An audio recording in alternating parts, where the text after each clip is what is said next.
अस्सलाम वालेकुम, मेरा नाम लाइबा ज़फ़र और आप लोग मेरा यूट्यूब चैनल देख रहे हैं। अगर अभी तक आप लोगों ने मेरा यूट्यूब चैनल सब्सक्राइब नहीं किया तो मेरे चैनल को लाइक करें, सब्सक्राइब करें और नोटिफिकेशन के बटन को क्लिक करें। अगर हम इंटरनेशनल न्यूज़ की तरफ देखें तो हमें सबसे ज़्यादा जो हॉट न्यूज़ लगती है वो रशिया और यूक्रेन की वॉर है। और अगर हम सोचें कि रशिया यूक्रेन की वॉर कब ख़त्म होगी, क्योंकि 1.5 साल से तो ये वॉर चल रही है, और हम देखें तो हमें लगता है कि ये Vladimir Zelensky versus Vladimir Putin की वॉर चल रही है। ऑब्वियसली गवर्नमेंट्स इन्वॉल्व होती हैं, गवर्नमेंट्स की वॉर होती है और अवाम बेचारी बीच में पिस रही होती है। लेकिन हमें इस वॉर में सबसे ज़्यादा व्लादिमीर पुतिन बहुत ज़्यादा एग्रेसिव नज़र आ रहे हैं। और अगर हम सोचें कि व्लादिमीर पुतिन ना रहें तो शायद ये वॉर ख़त्म हो जाए। और इसी से रिलेटेड मैं आज आप लोग के साथ एक इंटरेस्टिंग न्यूज़ शेयर करने वाली हूँ। यूक्रेनियन इंटेलिजेंस टीम ने ये खुद एतराफ़ किया है कि वो व्लादिमीर पुतिन को मारने वाले हैं। डेली बीस्ट न्यूज़पेपर, जो कि एक जर्मन न्यूज़पेपर है, उसमें यूक्रेनियन स्पाई बॉस यानी इंटेलिजेंस के चीफ ने ये एतराफ़ किया है कि हम पुतिन को मारने वाले हैं। अगर प्लान बनाया है पुतिन को मारने का, तो मुझे समझ नहीं आ रही कि ये एक न्यूज़पेपर में इंटरव्यू के दौरान क्यों अपना प्लान बता रहे हैं, एक्सपोज़ कर रहे हैं कि हम पुतिन को मारने वाले हैं।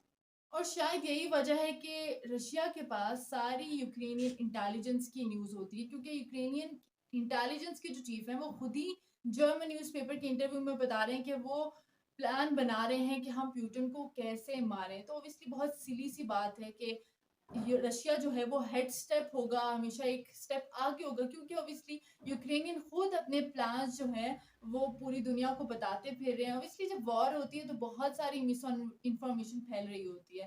खैर, ये मिस इन्फॉर्मेशन नहीं है, आप लोग स्क्रीन पे भी देख सकते हैं पूरे इंटरव्यू को। और ये चीज़ें मैंने हाईलाइट भी की हैं कि कहाँ पर ये लिखा है कि व्लादिमीर ज़ेलेंस्की का ये पूरा प्लान है कि किस तरह ये लोग पुतिन को मारने वाले हैं। इसके अलावा एक बहुत ज़्यादा सिली बात जो मुझे लगी वो ये है कि यूक्रेनी इंटेलिजेंस चीफ ने ये भी एडमिट किया है कि वो बहुत करीब पहुंच गए हैं पुतिन को मारने के लिए। वादियाम ज़िकिस्पी चीफ हैं यूक्रेनी इंटेलिजेंस के, और उन्होंने कहा है कि रशिया के अपने ही लोग पुतिन को मार देंगे। ऑब्वियसली आपने कुछ रोज पहले देखा होगा कि बेलगारूट, जो रशिया का बॉर्डर है यूक्रेन के साथ टच होता है, वहां पर रशियन बागी जो हैं वो यही कहा जा रहा था कि यूक्रेन ने उनको सपोर्ट किया है और अपने ही जो रशियन फोर्सेस थे उनको मैनिपुलेट किया है, उनके ब्रेन वॉश किया है, और उन्हीं बागी फोर्सेस ने, जो रशिया की फोर्सेस हैं, उन्होंने अपनी ही बॉर्डर के अंदर अटैक कर दिया। और बहुत सारे जगहों पर आप लोगों ने देखी होंगी, उनकी सेल्फीज भी सामने आई हैं। और इस तरह वो डिमांड कर रहे हैं कि रशिया जो है ये वॉर रोक दे। तो अब ज़ेलेंस्की जो है वो इस तरह के हथकंडे भी इस्तेमाल करते हुए नज़र आ रहे हैं। दूसरी तरफ हमने देखा कि व्लादिमीर पुतिन पे एक दफ़ा पहले भी क्रेमलिन पे जो ड्रोन गिराया गया था, वो यूक्रेन की तरफ से गिराया गया था, तो ये भी अटैक हो चुका है।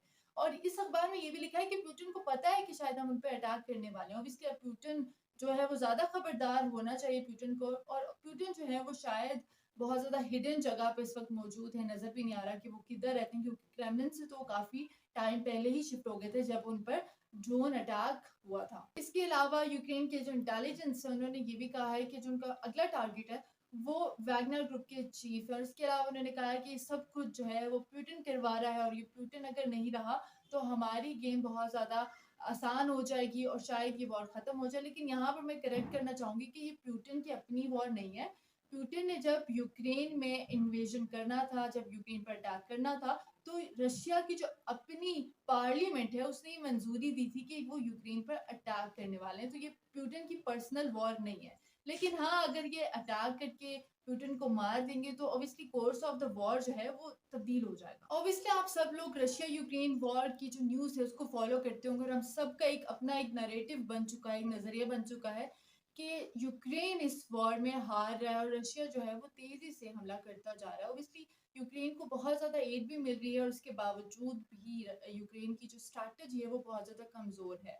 लेकिन एक नई स्ट्रैटेजी हमारे सामने आ रही है कि अब वो मीडिया में अपने प्लान्स को रिवील कर रहे हैं। ऑब्वियसली एक स्ट्रैटेजी हो सकती है, और इसको क्रॉस चेक करने के लिए आप लोग के साथ एक और चीज़ मैं आप लोग शेयर करने वाली हूँ कि व्लादिमीर ज़ेलेंस्की ने कहा है कि अगर पुतिन मर गया तो वॉर खत्म हो जाएगी। आप लोगों ने प्रीवियसली कुछ एपिसोड्स जो हुई हैं रशिया यूक्रेन वॉर में, जिसमें रशिया पे अटैक हुए हैं, तो वो इन एपिसोड्स का मतलब एक पार्ट ही है कि पुतिन को मारने की कोशिश की जा रही है।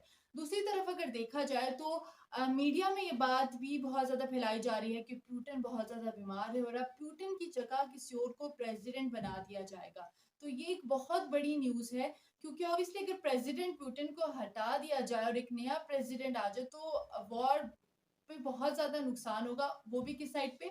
रशिया की साइड पे। तो ये एक तरह की न्यूज़ यूक्रेनियन मीडिया की जानिब से फैलाई जा रही है कि पुतिन बीमार हो गए, क्योंकि ऑब्वियसली पुतिन जो है वो इस टाइम हिडन है। सेमिनार्स में वो आपको नज़र आते हैं, बट पुतिन कहाँ रह रहे हैं ये किसी को नहीं पता जब से उन पर लास्ट अटैक हुआ है। तो ये चीज़ न्यूज़ सामने आ रही है कि जो व्लादिमीर पुतिन है वो बहुत ज़्यादा बीमार है और अब बहुत सारे तशवीशनाक सिचुएशन सामने आ रही है मीडिया की जानिब से। ऑब्वियसली मीडिया एक बहुत बड़ा रोल प्ले करता है जहाँ पर जब भी वॉर हो रही होती है, और कई तरह के नाम भी सामने आ रहे हैं कि पुतिन अगर पुतिन को हटा दिया गया तो कौन जो है वो प्रेसिडेंट बनेंगे, और इसकी वजह से ऑब्वियसली जब एक कमांडर एक वॉर का हट जाए तो जब कोई नया कमांडर उसकी जगह आएगा तो उसकी एक नई स्ट्रैटेजी होगी, नया प्लान होगा। तो ये सब कुछ रशिया के अगेंस्ट ऑब्वियसली जा सकता है अगर व्लादिमीर पुतिन को हटा दिया जाए, और अगर ये न्यूज़ सच हुई कि व्लादिमीर पुतिन वाक़ई में बीमार है। एक और क्लिप मैं आप लोग के साथ शेयर करने वाली हूँ जिसमें यूक्रेन नहीं, यूएस भी यही चाहता है। ऑब्वियसली यूएस भी यही चाहेगा कि पुतिन किसी तरीके से मर जाए, क्योंकि यूएस जो है वो बहुत ज़्यादा अपना पैसा लगा चुका है यूक्रेन के अंदर और यूएस पे बहुत ज़्यादा तनकीद हो रही है। और अगर पुतिन वाक़ई उसको मार दिया गया तो ऑब्वियसली ये वॉर ख़त्म हो सकती है। इसके अलावा जो यूएस की सेनेटर है उन्हीं का एक क्लिप मैं आप लोग के साथ शेयर करने वाली हूँ, स्क्रीन पे दिखाऊँगी कि यूएस की जो सेनेटर हैं उन्होंने ये क्लेम किया है कि हम लोग पुतिन को अगर मार दें तो हमारा गेम प्लान क्या होगा। आगे चल के आप इस क्लिप में देख सकते हैं कि यूक्रेन के जंग में ख़ास तौर पे जो यूएस इतना इंटरेस्ट ले रहा है वो क्यों ले रहा है, और इसके अलावा पुतिन अगर मर गया तो इनका गेम प्लान क्या होगा। और बहुत इंटरेस्टिंग न्यूज़ जो मैं आप लोग के साथ शेयर करने वाली हूँ रशिया यूक्रेन वॉर की एपिसोड में, और वो ये कि बेलारूस के प्रेसिडेंट रशिया में मौजूद है, और बेलारूस जो कि रशिया और यूक्रेन दोनों का हमसाया मुल्क है, नेबर है, रशिया के बहुत ज़्यादा करीब अलाय है, यूक्रेन वॉर में बहुत ज़्यादा पार्टिसिपेट भी कर रहा है बेलारूस। और अचानक से जो बेलारूस के प्रेसिडेंट हैं, वो न्यूज़ सामने आ रही है कि वो बीमार हो गए हैं। पुतिन से मीटिंग करने के बाद जो लुकाशेंको बेलारूस के प्रेसिडेंट वो बीमार हो गए, और क्रेमलिन ये क्लेम कर रहा है कि उनको जहर दी गई है। और अगर हम अभी सोच रहे हैं कि लुकाशेंको को जहर क्यों दिया गया, तो इसके पीछे एक बहुत बड़े इंटरेस्टिंग डॉट जो है वो कनेक्ट होते हैं। पुतिन और लुकाशेंको के जो रिलेशन है वो पर्सनल बेसिस पर नहीं है, बल्कि ज्योग्राफिकली भी बहुत ज़्यादा इंपॉर्टेंट है। और इसके अलावा बेलारूस का जो वेस्टर्न बॉर्डर है वो नेटो एलाइड कंट्रीज हैं, फॉर एग्जांपल पोलैंड, लिथुआनिया और लेटविया, ये नेटो कंट्रीज हैं, नेटो मेंबर्स हैं, और जो बेलारूस है वो रशिया का नेबर है। तो रशिया ने अभी रिसेंटली बेलारूस के प्रेसिडेंट के साथ जो मीटिंग की है उसमें ये एक एग्रीमेंट साइन हुआ है कि रशिया अपने न्यूक्लियर वेपन्स को बेलारूस में ट्रांसफर कर रहा है। ऑब्वियसली रशिया इतना ज़्यादा ट्रस्ट करता है बेलारूस पे कि बेलारूस को अपने वेपन्स दे रहा है, और टेम्परेरी बेसिस पे कहा जा रहा है कि वो अपने न्यूक्स को वहाँ पर डिप्लॉय कर रहा है। हर तरफ दुनिया में आजकल खासतौर पे पिछले 2 दिनों से न्यूक्लियर वेपन्स की बात हो रही है। तो ये बड़ी इंटरेस्टिंग बात है कि हो सकता है कि ऑब्वियसली कोई भी नहीं चाहेगा कि न्यूक्लियर वॉर जो है उसका इनिशिएटिव हो जाए, लेकिन पुतिन की जानिब से बार-बार ये सिग्नल दिया जा रहा है कि न्यूक्लियर वॉर हो सकती है। कभी वो अपने न्यूक्लियर वेपन्स को स्टार्ट करने की बात करते हैं और कभी वो अपने न्यूक्लियर वेपन्स को डिप्लॉय कर रहे हैं। तो अगर जो बेलारूस के प्रेसिडेंट को ज़हर दी गई है, तो उसके पीछे ये वजह भी हो सकती है कि इनके बीच में एक एग्रीमेंट हुआ है कि बेलारूस पे अगर न्यूक्लियर वेपन्स को डिप्लॉय किया गया है, तो इसका मतलब हो सकता है कि शायद रशिया बेलारूस के कंधे पर बंदूक रखकर चला दे। हो सकता है, ऑब्वियसली सब कुछ पॉसिबल है। और बेलारूस में जो न्यूक्स को डिप्लॉय किया जा रहा है, उसके लिए स्पेशल ट्रेनिंग भी दी जा रही है बेलारूस के फोर्सेस को।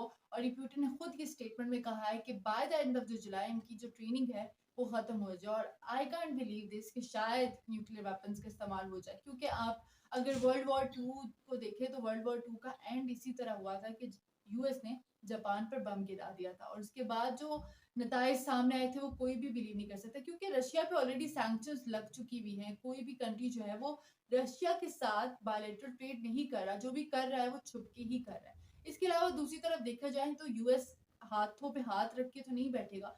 न्यूक्स को डिप्लॉय करने के लिए उसने ऑकस, जिसमें ऑस्ट्रेलिया, यूके, यूएस शामिल है, उनके साथ उसने आर्टिफिशियल इंटेलिजेंस ड्रोन्स बनाए हैं। ये सब चीज़ें हमें नहीं पता होती, लेकिन जब इन चीज़ों का टेस्ट किया जाता है, ट्रायल किए जाते हैं, तो तब ये न्यूज़ बनती है। ये सब चीज़ें हिडन होती है पहले। तो आर्टिफिशियल इंटेलिजेंस जो ड्रोन्स हैं, हमने बहुत पहले सुना था कि उनको बनाया जा रहा है और यूक्रेन वॉर में इस्तेमाल किया जाएगा। इसके अलावा ताइवान के अगेंस्ट, चाइना के खिलाफ भी इस्तेमाल किया जा सकता है। ताइवान को ऑब्वियसली यूएस यूज़ कर रहा है।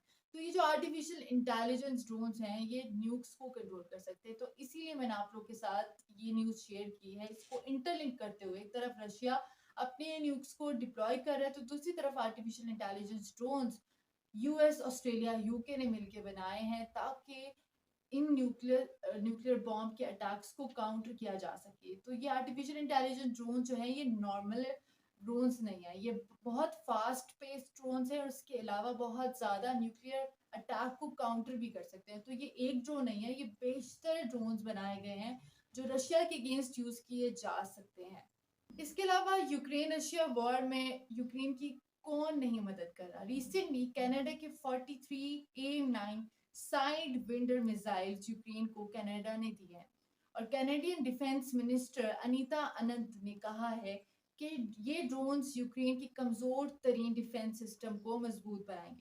साइड विंडर वेपन्स जो हैं, ये शॉर्ट रेंज मिसाइल्स हैं जो कि बहुत करीब से अटैक कर सकते हैं। इसके अलावा दूर से भी ये अटैक करने की सलाहियत रखते हैं अगर इनका सही से इस्तेमाल किया जा सके, ये डिफेंस मिनिस्टर ने खुद कहा है। इसके अलावा जो 9 एम साइड विंडर्स मिसाइल्स हैं, ये यूएस कंपनी ने बनाए हैं। ऑब्वियसली मैं देख सोचती हूँ कि यूक्रेन की कौन मदद नहीं कर रहा, हर मुल्क जो है वो मदद कर रहा है। अभी रिसेंटली F-16 जहाज की बात हो रही थी कि वो यूएस ने वो देने हैं यूक्रेन को, और ये बहुत बड़ी पावर है यूएस की। इसके अलावा यूएस ने $3 बिलियन रिसेंटली दिए हैं।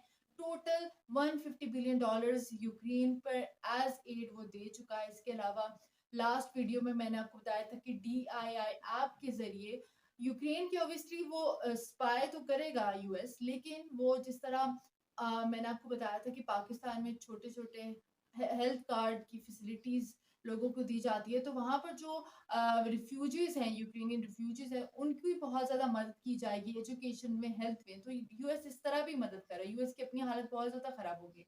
इसके अलावा फ्रांस ने अपनी मिसाइल्स की जो वेपन है वो देने का वादा किया है यूक्रेन को, और पिछले 1 साल से कई ममालिक जो हैं वो यूक्रेन की मदद कर रहे हैं। लेकिन आप आगे चल के मैं आपको दिखाऊंगी, अभी भी आप मेरी स्क्रीन पे देख सकते हैं कि किस तरह व्लादिमीर ज़ेलेंस्की सिर्फ आकर स्टेटमेंट दे देते हैं, और बस क्या कह सकती हूँ मैं आपको कि वो बस एग्रेसिव नज़र आते हैं, लेकिन कभी भी उनकी जो फोर्सेस हैं वो मैदान में एग्रेसिव नज़र नहीं आई। और आई डोंट नो, मुझे बहुत ज़्यादा डर लग रहा है और ये न्यूज़ बताते हुए कि किस तरह न्यूक्लियर वेपन्स की एक आम तरीके से बात हो रही है। जब वर्ल्ड वॉर 2 में यूएस ने रशिया को बताया तक नहीं था, रशिया उसका अल्लाह था, यूएस ने उसको बताया नहीं था कि वो उनके पास एटॉमिक पावर है और वो जापान के अगेंस्ट यूज करने वाले हैं। और इसी वजह के बाद से रशिया और यूएस के बीच में राइवलरी स्टार्ट हुई थी। लेकिन अब दोबारा से न्यूक्लियर वेपन्स की बात हो रही है और रशिया शायद बिल्कुल भी किसी और चीज के बारे में ना सोचे। ऑब्वियसली उसने यूक्रेन की पब्लिक के बारे में नहीं सोचा। इस टाइम हजारों बल्कि लाखों लोग जो हैं वो मुख्तलिफ कंट्रीज में रिफ्यूजीज की तरह बैठे हुए हैं, और यहाँ पे न्यूक्लियर वेपन्स की बात हो रही है। तो आई डोंट नो अभी ये वॉर कहाँ तक जाएगी, लेकिन फिर भी मुझे खदशा यही लग रहा है कि हर हर दूसरे रोज न्यूक्लियर वेपन्स के बटन दबाने की बात होती है। तो अगर इसी तरीके की आप इंटरेस्टिंग इंफॉर्मेटिव न्यूज़ देखना चाहते हैं तो मेरे चैनल को लाइक करें, सब्सक्राइब करें और नोटिफिकेशन के बटन को क्लिक करें।